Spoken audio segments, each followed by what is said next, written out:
can smell them before I see them. Those long raincoats and the way the water hits the fish skins on their hands. I know that smell from anywhere. But other times, I'll only see the outline of a boat from underneath. Maybe the sound of something wriggling in their net. They've been hearing stories about me since they were pickins. The woman of the ocean, the Mami of the sea, told that I'll take them and eat them up or drag them down to the depths to meet their maker. But none of this is true. This time, I can smell them. Can smell them with their putrid hands as they're gutting fish on deck.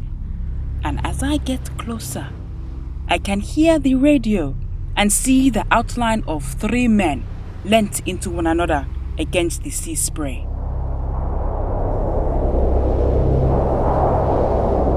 We will stay out, just to catch 2 more. Huh? You're crazy, man. This cold can kill person. The boat rocks and the rain thuds into my waters. How to choose? I don't just choose at random, whatever it is they say. I look up at their watery outlines. As they lean further into their huddle, I watch one of them with trembling fingers reach into his coat and pull out something wrapped in brightly colored plastic. Some chocolate, maybe? The sweet is broken up amongst them, and each fisherman welcomes the taste as much as he does when he holds his mistress. And they even lick this sweet substance from their fishy fingertips. I watch. Then, our man, the one almost on top of me as I watch from down below, he stuffs the wrapper in between his callous fingers. I watch his face. The water between us ripples, and I think I see a sneer. He throws this pretty piece of plastic straight into my sea without so much as a backward glance towards me. Does this boy not know that's no way to treat his mommy? And it looks he has decided for me. They see me. What's that?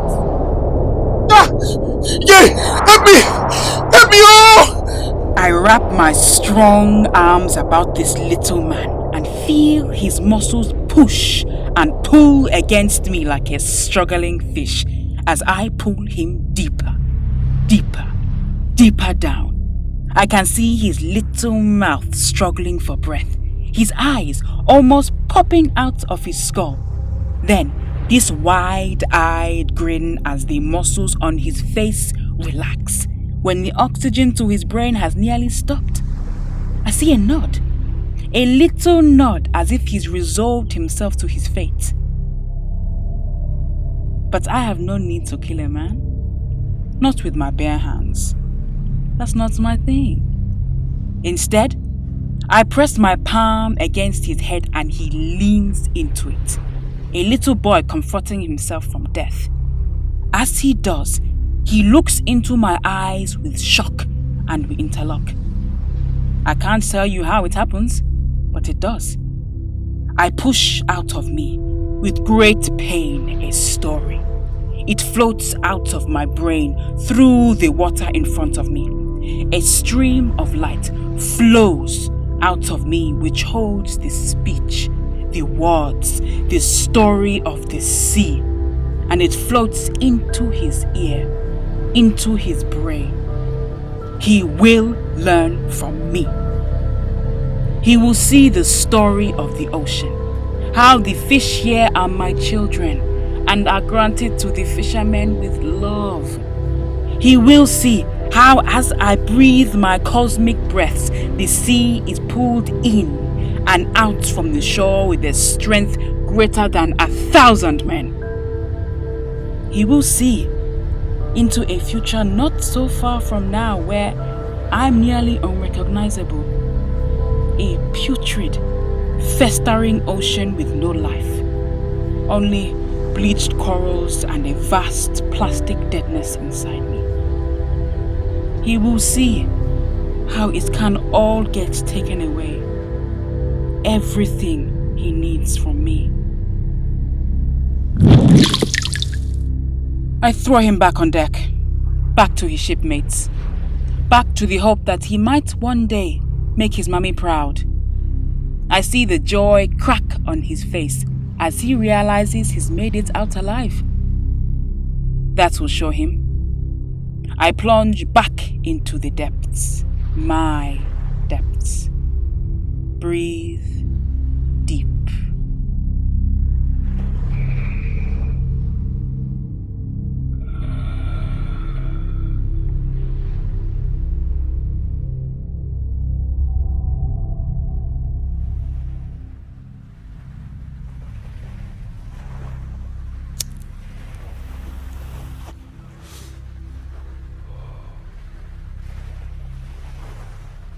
Do you want to mind your own business? I'm trying to have a fag here. Cool, can't I just have 5 minutes without you gawking at me? Don't start with all that "what a siren" crap. It's boring. I can do whatever I like.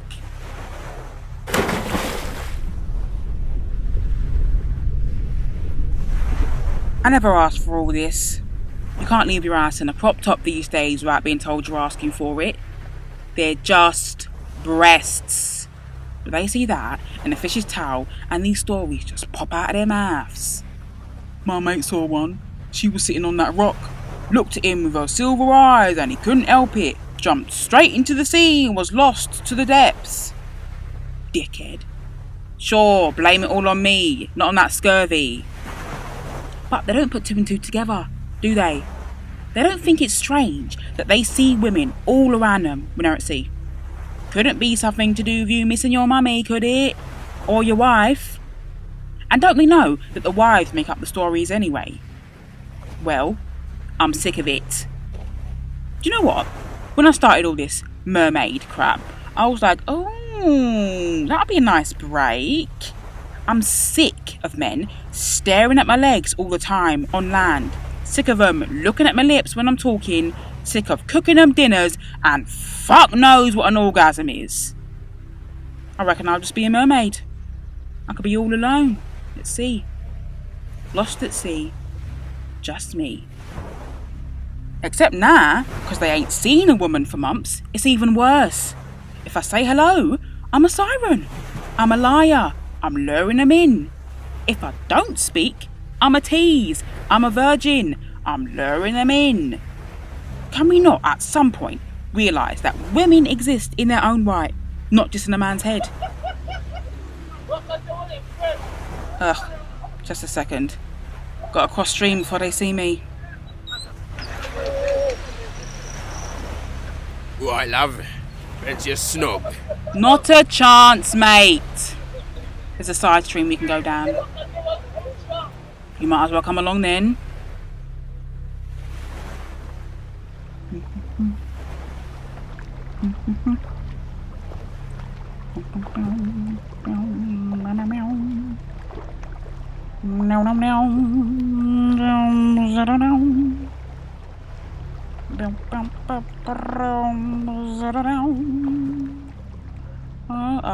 Yeah, it is better.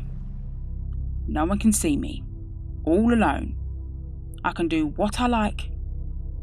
Yeah, so I gave up on all those like proper mermaid duties.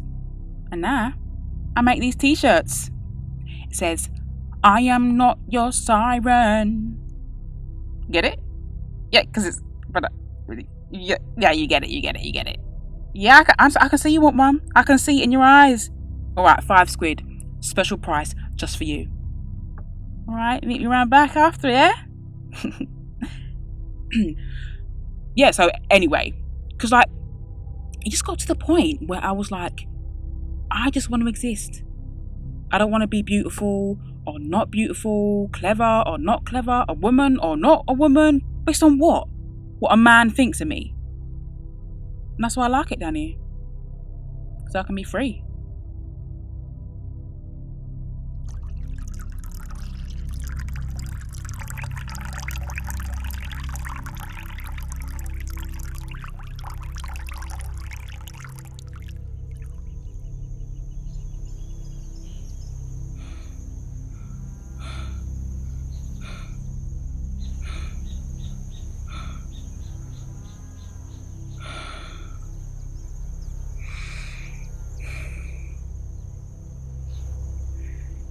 You've heard of my husband?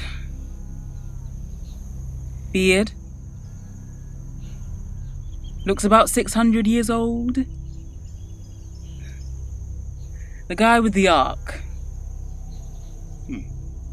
Well, it was a relief when he told us about the vision. I mean, it was exhausting. But when you're stressed about the end of the world, a project can be helpful. And once you strip out God, it's just a huge logistical challenge. Make thee an ark of gopher wood. Rooms shalt thou make in the ark, and shalt pitch it within and without with pitch. Right. I'll just get on with organising that then. While Noah prays. The way he tells the story now. Well, he has always been a fine tale teller. And we need stories now more than ever. We watched them drown. Well, I did. My sons were tending to the animals. Noah was in prayer. I saw a mother holding her baby aloft as the rising waters, inch by inch, swallowed them both.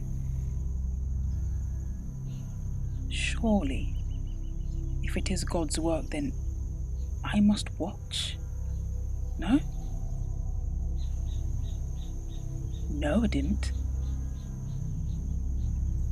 We all heard Noah speak. A great and terrible thing. A sign of the almighty power of God. So sure. He wept the night the ark sprung a leak. My sons and I, covered in goat feces, trying to see with only rushlights, we kept at it all night, bailing out and patching up. Noah wept. The next day he rose and spoke of God. Those who had died were sinful. God wanted a fresh start. Noah was a bit more use after that. I don't remember the rainbow. I'm not saying it didn't happen. I was probably down below, cleaning up after the oxen. God sent him a rainbow. That's the tale he tells. And it will stick around long after we are both dead and gone.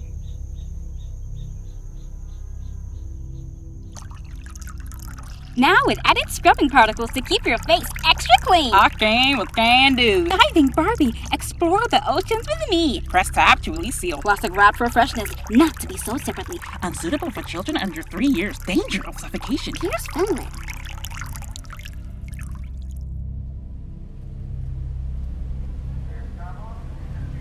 Rain slapping onto the Thames. A young girl waits for her man to come off the boat, unloading crates and boxes full of fancies from faraway places. He gives one kiss with sweat on his brow and she breathes it in.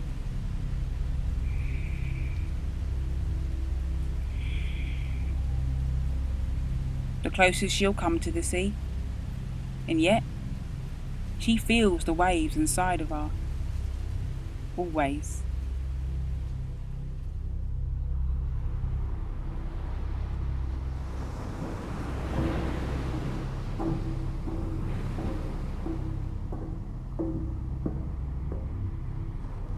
Metal, sweat, and something else unmentionable. Up on the boat, the young woman with the shiny hair ignores the smell and listens and smiles at the men. They have not seen a woman in weeks. She shows herself to be charmed by the clever little adaptations to make life at sea more bearable. A place for everything. The cups that fit into trays, the new posters about mental health. They don't show her the porn. She takes notes for the story she is about to craft. No one mentions the slick of oil above my sea.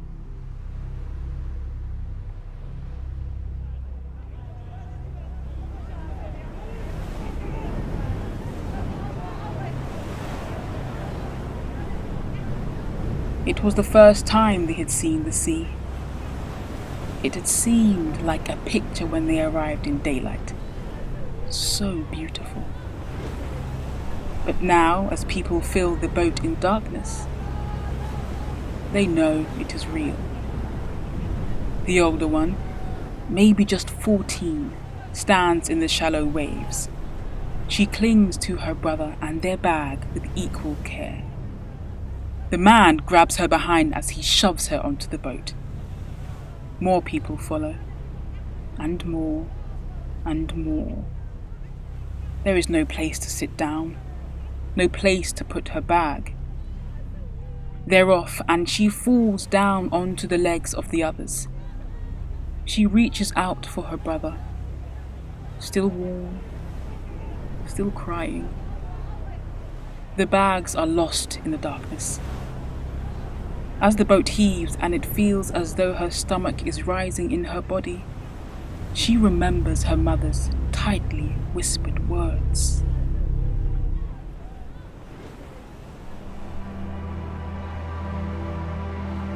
Holding on, holding on, holding on, holding on, fingers, fingers. If I could just, please, God.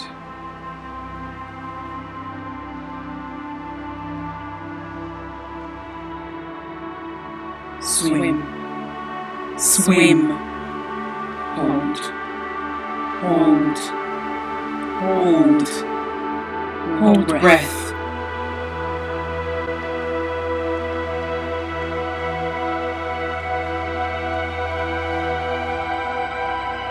All dark, all dark, all dark.